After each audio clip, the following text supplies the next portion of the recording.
Right guys, welcome back to another video, and as you might be able to tell, I am beaming because this is a fun one.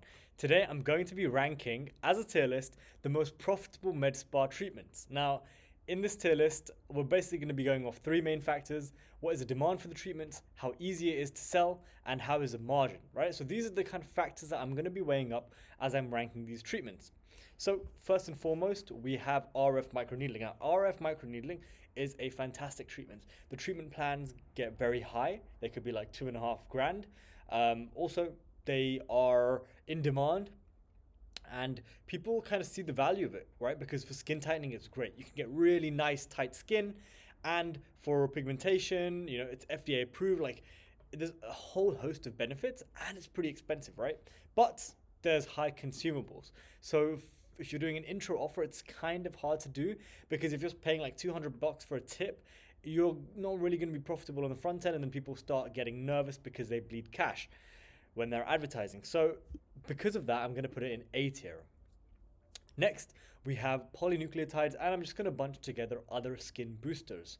Now, polynucleotides are actually very in vogue, and you can charge a high price to them. And depending on what you buy from certain brands, you can actually get it for relatively cheap.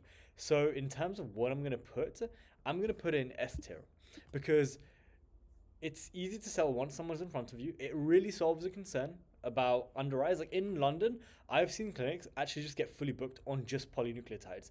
And the good thing is that there's really an element of retention here as well, because the thing about polynucleotides, they don't last forever. They accrue over time, and the best case is that the person comes every single year to get touch-ups of the polynucleotide, because at the end of the day, your body's going to break it down. So they're high priced, in demand, and pretty low cost. So they're pretty great. Hydrofacial. Now, in terms of hydrofacial, I will probably put it in B tier. Now, the reason being is because it's so cheap, right? Hydrofacial has become somewhat of a commodity now. So unless you use it as a very targeted intro offer, just to have people come in, speak about their concerns, I would not have it as my main profit center. So I really look at these clinics, especially beauticians or estheticians that run the clinic just around facials. They find it very, very hard to make money, because you can only justify a certain price for a hydrofacial. Like, you cannot justify 500 bucks for one session of hydrofacial. You can probably justify 200 bucks, right? Now, the good area of hydrofacial actually comes in from the fact that you can have an off-brand machine and call it a hydrofacial, a hydrating facial, something like this, and you can make a lot of money from that, and your consumables are very low. Whereas for the actual machine, you're paying a licensing fee, you're paying to buy it, you're paying for their own tips and stuff, so the consumable cost gets very high. So in that case, I'm going to put it as B tier, because it's good for intro offers, but generally not amazing. Now, we have something like a EMS, body sculpting, and I'm actually going to branch in and bunch together all body sculpting treatments that are non-consumable. So think about wood therapy, think about cool sculpting and stuff like that. By and large, they're pretty good, because the profit margin is very high, because typically you're not paying for the consumables. Obviously, if you have a branded machine, you might be paying per treatment, but typically they're non-consumable, because someone can see a difference after the first session. What generally happens is they become very invested, and the package sale becomes a lot easier. I've seen clinics get fully booked on body sculpting packages, and that's without experienced sales staff. So someone will come in, they'll get a great experience, they'll see before and after on the day, and then they'll be very committed to actually committing to a package. So in that case, I will put it at A tier. The place where it kind of lags for me personally is that there's a lot of compliance issues when advertising about body contouring, because you're basically promising an unhealthy standard of being. Right? So that's the kind of issue with body sculpting, the fact that it's very hard to bring consistent lead flow in if you don't know what you're doing, basically. Now, for red light therapy. I like red light therapy as a longevity treatment. However, the profit basis of that is not the best, so I'm going to put it as C tier. Now, in terms of the longevity crowd, it's in demand. However, in the med spa application of it, many people use it for fat loss. First, it's not that effective. People know that, so it's not that in demand for fat loss as opposed to something like cool sculpting or cryolipolysis or something like that. Um, so you have good margins, but you're not getting that many people through the door, and also it's not going to be an easy package sale, because if you tell someone two options, hey, I'm going to freeze your fat, literally I'm going to freeze the cells, and you're going to come in for 10 weeks and we're going to do that once a week, or you're going to sit under a red light therapy bed and apparently that's going to lead to fat loss. Like, because the mechanism is so unknown and people don't really buy into the end outcome, it's a very hard package sale. So for that reason, I'm going to put it at C. And also it's pretty expensive to buy. Now, what we are looking at is microneedling.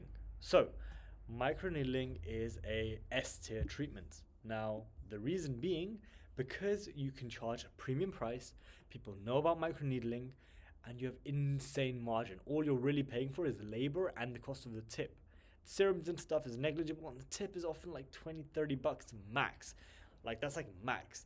And so the person, they're gonna get a great result, right? Especially if you're doing a good depth of microneedling, they're going to get a great result. They're going to come in 4 to 6 times because that's what you need. They're going to get semi-permanent results, right? You have great margin, and you can charge a premium price, right? You could charge $2,000 for 4 sessions. People do that all the time. So I love microneedling as a treatment to advertise, to sell packages for, etc. Now I have a picture of salmon here, but that's because that was actually the polynucleotides. Now, what we have here is HIFU. Now, I actually separated them out in terms of body sculpting and kind of like facial contouring, but stuff like HIFU, I'm not going to say RF, but stuff like HIFU, where you have a machine that can lead to some kind of tightening of the skin, jawline contouring, something like that, these do exceptionally well. And the reason being because they're non-consumable, and so your margin is very high. Obviously, you're going to pay for the machine lease, but to use it on a day-to-day basis, if you are booked out, that's not going to cost you any more if you are not compared to if you are not using that at all. So non-consumable facial sculpting treatments, I'm actually going to put in S tier, because people have this insatiable demand to stop the sagging, because that's like one of the main things that happens when you age, is just kind of sagging, and they are willing to pay obnoxious amounts of money to solve that, and a treatment like HIFU will probably really help with that. To build collagen, to build fibrin, all that good stuff. It's non-consumable, great demand. All the tick boxes are checked off, right? Now we have laser hair removal. Now, laser hair removal is good. You can charge a premium-ish price for it. However, now what we're seeing is it's becoming more and more commoditized and more hard to advertise for. So, granted, it does actually have low consumables. People know that you can get cheap laser hair removal, same machine. So a lot of people are kind of defecting from this Milan laser hair removal philosophy, where people are very used to paying 5 to 10 grand for full body laser hair removal, and now they're used to paying 2 to 4 grand, which is significantly less. So because it's becoming more of a commodity and people know that they can get it elsewhere, it's less in demand. And also, in our experience, it's a hard treatment with a higher cost of acquisition to sell for, and therefore the profit per time someone comes in is lower and lower because someone has to come in 6 to 8 times. So if you think about that, right? If you're charging 3K for full body, let's just say, for example, you're charging that, right? Because I know certain clinics like SVE are charging around 600 a session, right? So 600, 6 sessions, you're looking at 3,600. Let's just say it's 3K, because they're obviously a premium provider. 3K, they have to come in 6 times. You're going to spend 2 to 3 hours if you're doing it properly for only $500. Whereas if you sold a treatment plan for an advanced skin tightening thing, you could be charging like $700 a session, right, for an hour, which is pretty crazy. And that's because that's solving a real concern. It's not as much of a commodity. So for laser hair removal, I'm going to put it in B tier. Now we have Botox. How profitable is pretty much the most popular med spa treatment ever, right? Now, contrary to popular belief, Botox is not a great treatment to do. And the reason being because it's a commodity, the margins are actually trash. Because if you're using the actual Botox branded product, it's going to set you back quite a decent chunk of your margin. So you might be only operating at 50% margins. And then plus, people are constantly running these $9 units promotions of Botox. So it's really a race to the bottom. There is demand, and that could be your bread and butter, but unless you're really upselling it, it's going to be hard to make that convert into consistent revenue. So for example, if you told me, hey, make a clinic that just does Botox, I would find it very hard because you don't have enough margin in there to advertise. And remember, if you have margin and you advertise, then you can grow. Now, I just want to briefly mention the point about upselling here. So for a lot of these treatments, so think about microneedling, right? You have the opportunity when they come in to upsell them onto PRF, PRP, exosomes, PDRN. Like, you have all these opportunities, so that becomes a downsell. So for example, someone comes in and they don't want to go for the treatment plan, but they are willing to invest a bit more than just intro offer. That's a great thing to do because their results are going to be so much better, and you get a bit more cash out of them, which will be a higher margin because, for example, these things necessarily don't have to be expensive because you're using very small amounts of PDRN, for example, and that might be $20, but you can actually add on $150 of value, right? So that's a really great margin. It's like 90%. So for Botox, I'm gonna put that at C tier, right? Next, we have filler. Filler is good because it's an instant transformation. People have an insatiable demand for filler as well. And it's pretty cheap. So unlike Botox, it's actually pretty cheap, but the issue is that it's pretty permanent. So someone comes in for like a lip flip or something like this, they like unless someone gets it dissolved, it's gonna stick around for a couple years. So, or if it migrates, right? But then they're gonna go to a different clinic. So for filler, I'm actually gonna put that as B tier.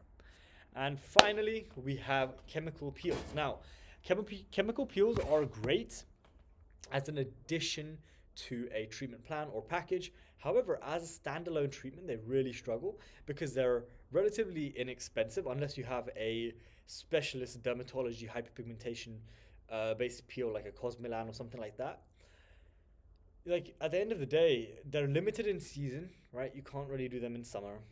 They're limited in price because you're not gonna pay like $300 for a chemical peel. Like, you're gonna pay like $200.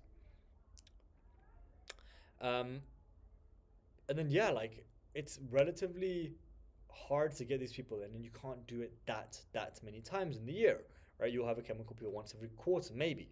And so for that reason, I'm gonna actually put that as C tier.